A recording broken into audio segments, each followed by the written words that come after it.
이 15장은 모압을 두고 내리신 하나님의 엄한 경고의 말씀입니다.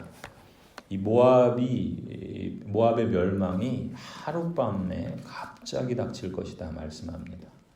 이 모압 사람들이 피난을 가지만 피난 간 곳에도 재앙이 덮쳐서 그들을 멸망시킬 것이다 말씀합니다. 하나님의 진노의 심판은 무섭습니다.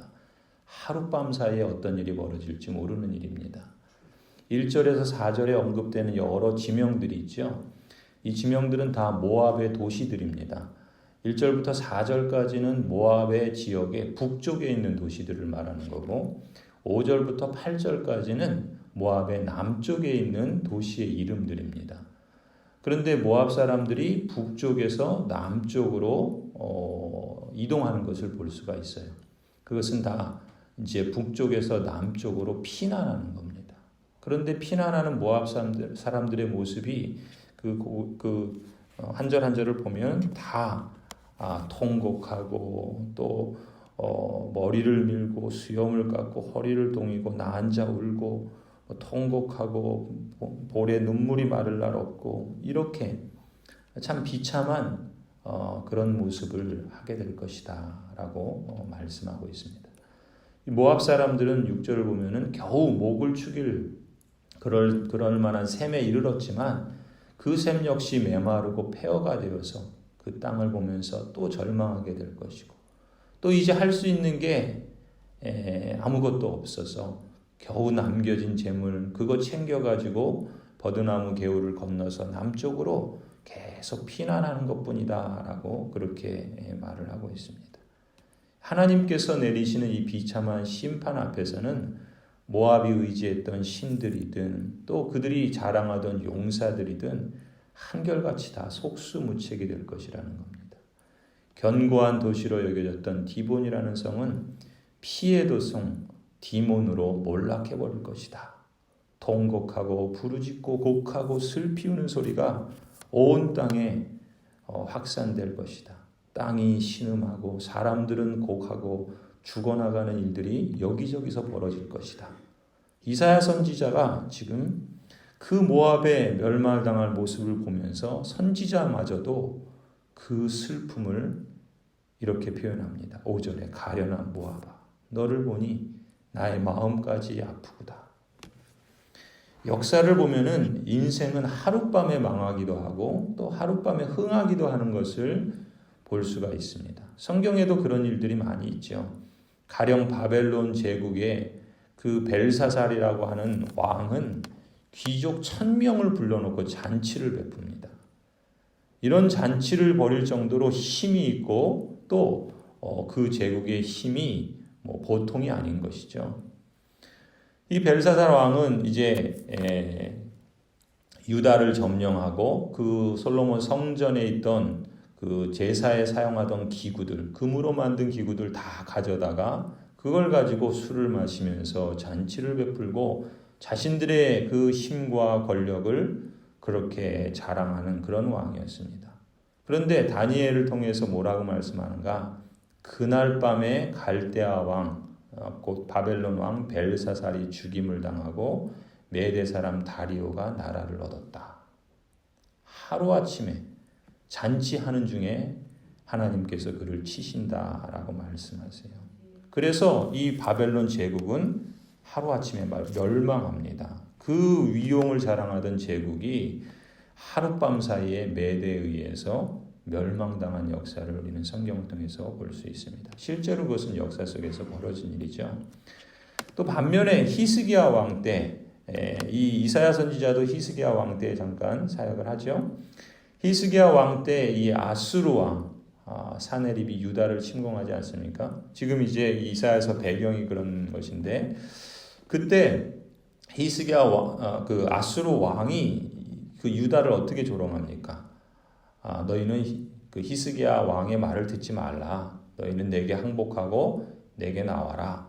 이 아수르 왕이 온갖 조롱의 말을 하면서 히브리 사람들을 농락하고 또 심지어 그들이 섬기는 여호와 하나님을 아주 만홀히 또 가볍게 조롱을 하지 않습니까? 그 말을 들은 히스기야 왕이 어떻게 해요? 옷을 찢고 굵은 배를 두르고 여호와의 성전에 들어가서 기도하지 않습니까? 그때 열왕기하 19장에 보면은 하나님께서 이사야 선지자를 히스기야에게 보내죠. 그래서 이렇게 말씀합니다. 이스라엘 하나님 여호와의 말씀이 너가 곧 히스기야가 아수르 왕 사네립 때문에 나에게 기도하는 것을 내가 들었다. 이 밤에 여호와의 사자가 나와서 아수르 진영에서 군사 18만 5천 명을 친지라 아침에 일찍이 일어나 보니 다 송장이 되었더라. 하나님께서 하룻밤 사이에 아수르 군대 18만 5천 명을 치십니다. 그들을 다 하룻밤 사이에 시체로 변하게 하신 것입니다. 하룻밤이라고 하는 것은 말하자면 하루를 마감하는 시간이죠. 그날 밤에 눈을 감으면서 하루는 마감이 됩니다. 그 다음날 눈을 뜨는 사람만이 그 다음이 있는 거죠. 그 밤에 더 이상 일어나지 못하면 그 인생은 거기서 끝나는 것입니다. 인생은 자동적으로 눈을 뜨는 것이 아닙니다. 내일 아침이 우리에게 있으리라는 보장을 아무도 할 수 없습니다. 하나님께서 눈을 뜨게 하셨다면 기회를 주신 것이라 우리는 그렇게 믿지 않습니까? 우리가 주일날 마지막 폐회송으로 드리는 찬송가 60장은 3절에 이렇게 마무리하죠. 잠 깰 때 주여 오셔서 나에게 복을 주시고 주님의 사랑 안에서 언제나 살게 하소서. 하나님께서 우리에게 잠을 주시는 것도 복이요, 또 잠에서 깨어나는 것도 복이지 않습니까? 우리가 잠에서 깨어났다고 한다는 것은 우리에게 하루의 시간을 또 하나님이 선물로 주셨다는 것이고, 그렇다면 그 주신 선물을 그리스도의 그 은혜와 또 하나님 아버지의 사랑 안에서 살아가게 하여 주옵소서. 성령 하나님 우리를 그렇게 인도하여 주옵소서. 우리가 예배를 마치며 하나님께 그러한 찬송을 드리고 하루를 또 한 주간을 그 마음으로 살아가도록 소원하고, 또 하나님의 성령께서 우리를 그렇게 인도해 주시기를 또 간구하는 것 아니겠습니까? 톨스토이의 단편소설 3가지 질문에서 인용된 말입니다. 어느 날 한 왕이 깊이 이런 생각을 했습니다. 내게 필요한 사람이 누군가? 어떤 사람과 무슨 일을 해야 하는가? 또 하지 말아야 하는가? 나에게 가장 중요한 일은 무엇인가?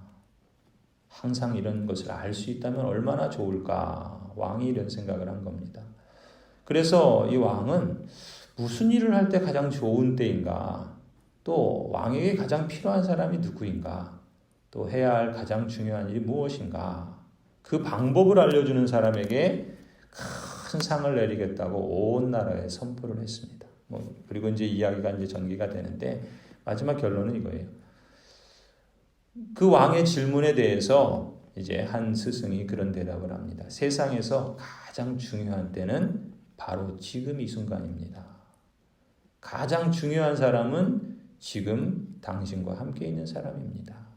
가장 중요한 일은 지금 내 곁에 있는 사람을 위해서 좋은 일 하는 것입니다. 바로 이 3가지가 세상에서 가장 중요한 것들입니다. 이렇게 대답을 했다. 단편소설의 결론이 그렇습니다. 하나님께서 우리에게 하루하루의 기회를 선물로 주십니다. 하나님께서 7월 한 달을 인도해 주셨고, 또 이제 우리는 새 날을 맞이하게 될 것입니다. 그 날이 우리에게는 선물이요 또 은혜의 기회인 것을 늘 잊지 않아야 되겠습니다. 그리고 하나님께서 주신 그 기회를 복되게 사용하는 것이 복 있는 사람이라 믿습니다.